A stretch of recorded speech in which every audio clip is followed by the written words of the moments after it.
Assalamualaikum warahmatullahi wabarakatuh. Perkenalkan, saya selaku moderator. Di sini saya akan menjelaskan tujuan dibuatnya video ini, yaitu guna menyelesaikan tugas presentasi mata kuliah Pendidikan Karakter Bangsa Bermoral Pancasila. Sebelum memasuki materi, perkenalkan kami dari kelompok 9, Prodi D4 Teknik Bangunan Rawa semester 7. Di sini kami ditugaskan membahas materi mengenai Pancasila sebagai dasar pendidikan karakter. Assalamualaikum warahmatullahi wabarakatuh. Kami dari kelompok 9 yang beranggotakan saya Halimatus Sa'diyah, NIM A040418010 dari semester 7 Teknik Bangunan Rawa. Perkenalkan, nama saya Halimatus Soleha, NIM A040418011 dari semester 7 Teknik Bangunan Rawa. Perkenalkan, nama saya Muhammad Fikri Bajrianur dengan NIM A040418016. Terima kasih. Baiklah, di sini saya selaku orang pertama yang akan menjelaskan materi tentang Pancasila sebagai dasar pendidikan karakter. Akan tetapi sebelum memasuki inti, dapat kawan-kawan lihat, di sini saya akan menjelaskan mengenai sejarah lahirnya Pancasila. Nah, kawan-kawan sekalian, sejarah lahirnya Pancasila diawali dengan janji oleh pemerintah Jepang yang akan memberikan kemerdekaan bagi bangsa Indonesia. Peristiwa ini terjadi pada tanggal 7 September tahun 1944, yang mana Perdana Menteri Jepang Kuniaki Koiso berjanji dalam sidang parlemen untuk memberikan hadiah kemerdekaan bagi bangsa Indonesia sendiri. Dan hal itu sejalan dengan pembentukan Dokuritsu Junbi Chosakai, atau yang kita kenal dalam bahasa Indonesia dengan sebutan Badan Penyelidik Usaha-Usaha Persiapan Kemerdekaan Indonesia, atau dikenal dengan singkatan BPUPKI, yang mana didirikan pada tanggal 29 April tahun 1945, yang diketuai oleh Dr. Rajiman Widyodiningrat, dan pada tanggal 28 Mei tahun 1945, BPUPKI ini dilantik dengan jumlah 62 orang. Nah, sidang pertama BPUPKI dilaksanakan pada tanggal 29 Mei sampai dengan 1 Juni tahun 1945, yang mana membahas mengenai tentang dasar negara Indonesia atau Pancasila. Ada 3 tokoh yang mengusulkan konsep dasar negara, yaitu Muhammad Yamin, Mr. Supomo, dan Insinyur Soekarno. Setelah kita mempelajari mengenai sejarah lahirnya Pancasila, di sini saya akan melanjutkan pembahasan, yaitu mengenai pengertian Pancasila. Nah, kawan-kawan, pengertian Pancasila terbagi menjadi 3 macam. Yang pertama yaitu secara etimologis. Nah, etimologis yaitu mengenal sesuatu menurut asal-usul suatu kata. Dan Pancasila sendiri berasal dari bahasa Sanskerta atau dari India. Dan menurut Muhammad Yamin, Pancasila itu terbagi menjadi dua arti. Yang pertama ada panca, yang artinya 5. Dan yang kedua ada sila, yang mana artinya satu sendi, alas, atau dasar. Adapun peraturan tingkah laku yang penting atau senonoh. Nah, kawan-kawan, pengertian yang kedua secara historis. Secara historis, perumusan Pancasila sebagai dasar negara yang pasti tidak terlepas dari perjuangan para pahlawan untuk meraih kemerdekaan bangsa Indonesia. Dan proses perumusan Pancasila ini diwarnai dalam sidang pertama BPUPKI oleh Dr. Rajiman Widyodiningrat pada tanggal 29 Mei tahun 1945 sampai 1 Juni tahun 1945. Dan di sana beliau mengajukan suatu masalah untuk merumuskan dasar negara kita. Nah, teman-teman, pada tanggal 1 Juni 1945, Insinyur Soekarno berpidato secara lisan atau tanpa teks. Dan di sana beliau menyatakan atau memberikan istilah dasar negara dengan sebutan Pancasila. Baiklah kawan-kawan, dan yang terakhir pengertian Pancasila secara terminologis, yang mana digunakan untuk memberi nama dasar negara melalui beberapa proses.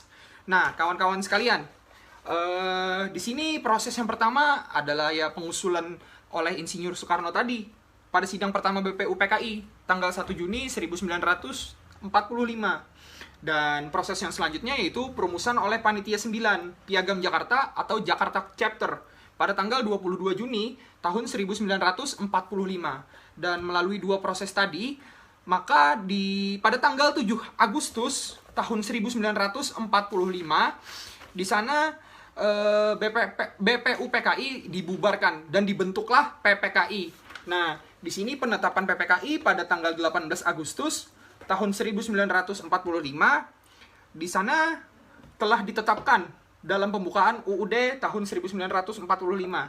Dan yang terakhir, proses yang terakhir yaitu peresmian MPRS pada tanggal 5 Juni tahun 1966 pada TAP MPRS nomor XX garis miring MPRS garis miring 1966. Baiklah kawan-kawan, setelah saya menjelaskan mengenai sejarah lahirnya Pancasila dan pengertian Pancasila, di sini saya selanjutnya membahas mengenai nilai Pancasila.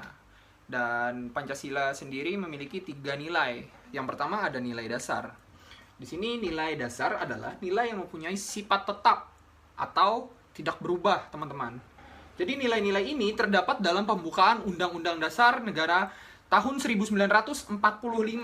Nah, yang kedua ada nilai instrumental, yang artinya penjabaran lebih lanjut dari nilai dasar atau nilai ideal secara lebih kreatif dan dinamis dalam bentuk Undang-Undang Dasar 1945. Dan yang ketiga, ada nilai praksis. Dan di sini nilai yang sesungguhnya dilaksanakan dalam kehidupan nyata, baik dalam kehidupan bermasyarakat, berbangsa, dan bernegara.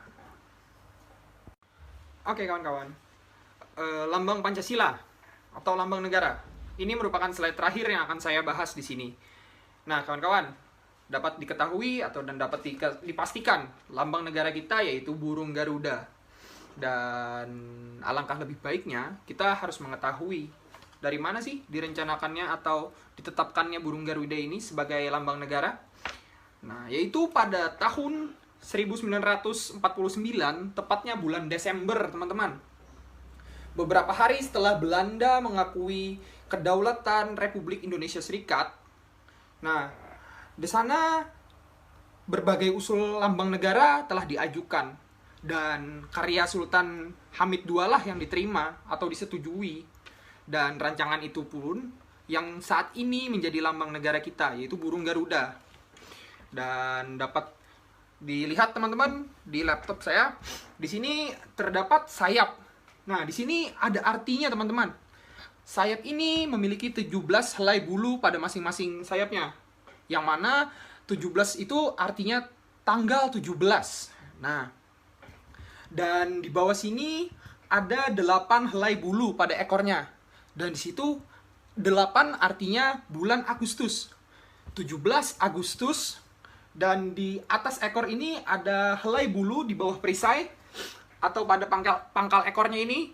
Nah, di sana ada 19 helai bulu, yang mana artinya 17 Agustus, 19, dan yang terakhir ada artinya di sini, di bagian kepala, atau di bagian leher ini, itu berjumlah 45 helai bulu. Dan di sana dapat dipastikan bahwa bagian-bagian pada burung Garuda ini artinya sesuai dengan tanggal kita merdeka, 17 Agustus tahun 1945.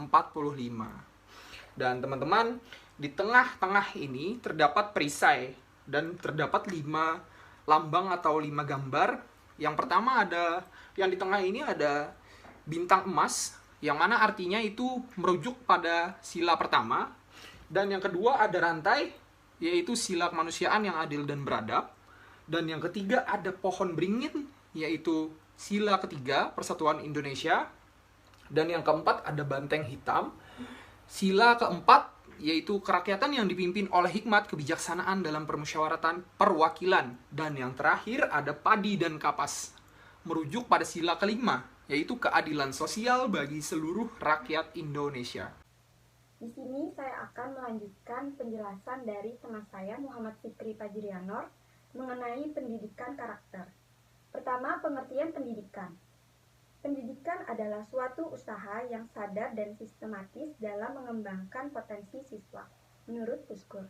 Yang kedua, pengertian karakter.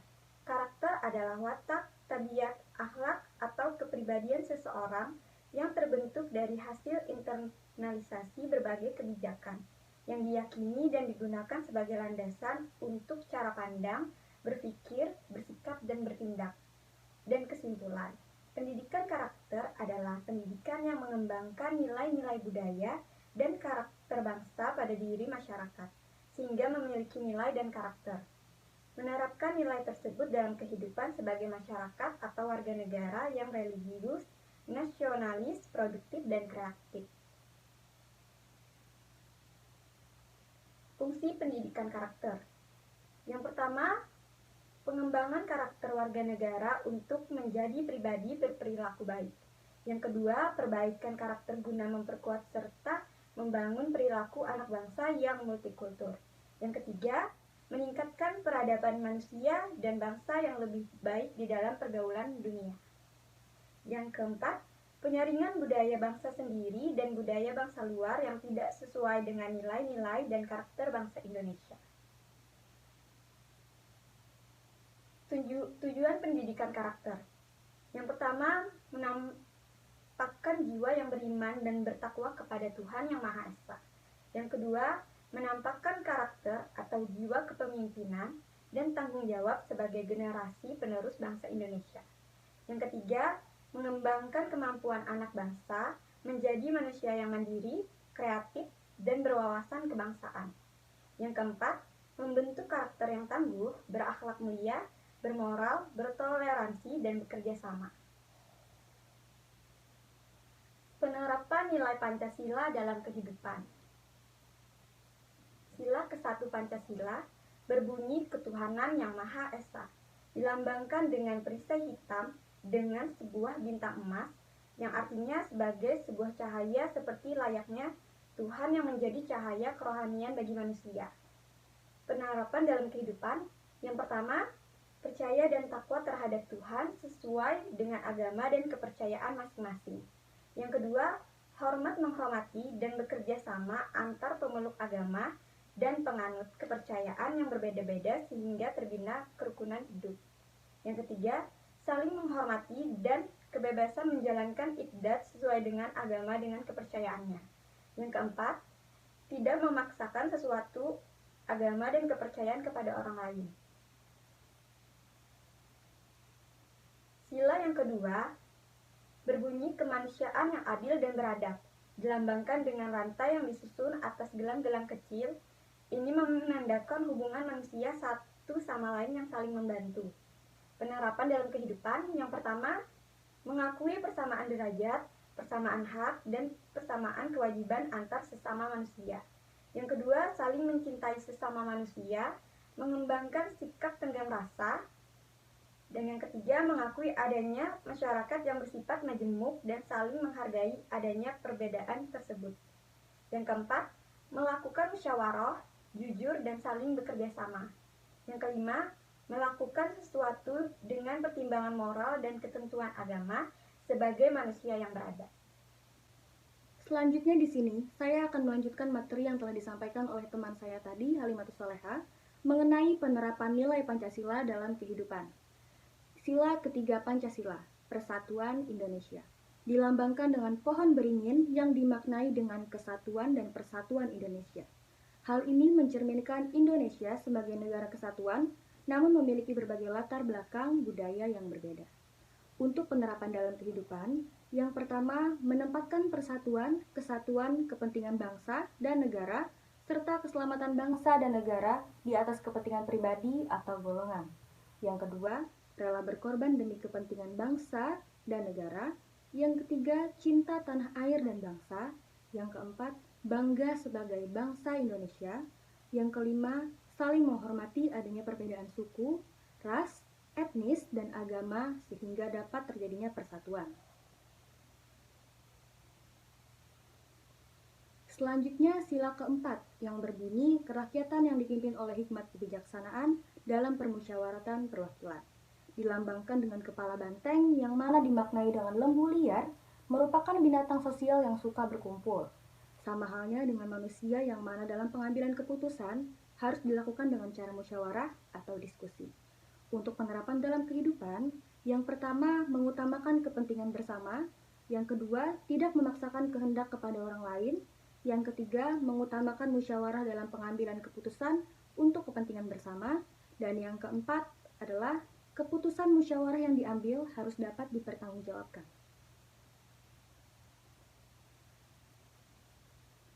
Dan yang terakhir untuk sila kelima Pancasila yang berbunyi keadilan sosial bagi seluruh rakyat Indonesia. Dilambangkan dengan padi dan kapas, mencerminkan pangan dan sandang, merupakan kebutuhan pokok semua masyarakat tanpa melihat status maupun kedudukannya, yang dapat diterapkan dalam kehidupan. Yang pertama, berbuat luhur dan saling membantu atau gotong royong. Yang kedua, bersikap adil. Yang ketiga, menjaga keseimbangan antara hak dan kewajiban. Yang keempat, menghormati hak-hak orang lain. Yang kelima, suka memberi pertolongan kepada orang lain. Dan yang keenam, tidak melakukan perbuatan yang merugikan kepentingan umum. Selanjutnya di sini saya akan menjelaskan mengenai pentingnya penerapan nilai Pancasila. Yang pertama, menumbuhkan rasa cinta terhadap Tuhan Yang Maha Esa dan Yang Maha Kuasa. Yang kedua, menumbuhkan rasa cinta dan hormat kepada orang tua dan orang yang lebih tua. Yang ketiga, menumbuhkan rasa dan sikap gotong royong dan bekerja sama.